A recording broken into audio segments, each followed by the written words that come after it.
सुनिए, जब माया गांव आजाद हुआ तो लगा कहानी पूरी हो गई, लेकिन असली लड़ाई तो अब शुरू हुई थी।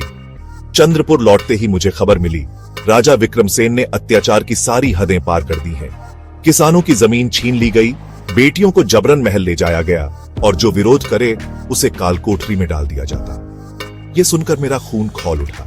मैंने अपनी जादुई लाठी उठाई, जो अब बस एक प्रतीक थी, और चल पड़ा उस दमन के साम्राज्य की ओर। राजा का किला तो बड़ा था, लेकिन उसके साये में लोग डर के साये में जी रहे थे। खेत सूखे, पीठों पर कोड़ों के निशान और सड़कों पर घूमते सैनिक, मानो इंसानियत ही कैद हो गई थी। मैंने सबको इकट्ठा किया और बोला, जब डर स्थायी हो जाए तो उसे तोड़ना कर्तव्य है।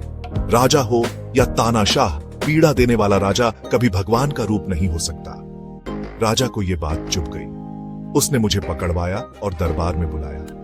उसने हंसकर पूछा, तू जनता को भड़का रहा है, जानता है मैं क्या कर सकता हूं? मैंने शांत रहकर कहा, जानता हूं, और यह भी जानता हूं कि तुम्हारे जैसा राजा ज्यादा दिन नहीं टिकता।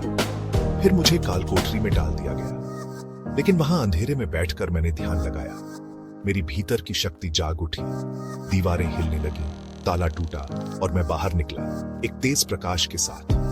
अब मैंने जनता को पुकारा, अगर तुम सब खड़े हो जाओ तो कोई राजा तुम्हें झुका नहीं सकता। लोगों में जोश आ गया, सब उठ खड़े हुए। सैनिकों ने भी हथियार डाल दिए। राजा भागने लगा, लेकिन महल की दीवारें खुद गिर गईं। सालों का अन्याय खत्म हो गया। लोगों ने कहा, तुम राजा बनो, लेकिन मैंने कहा, मैं राजा नहीं, शिक्षक हूं। असली राजा वो है जो सेवा करे। मैंने जनता में से एक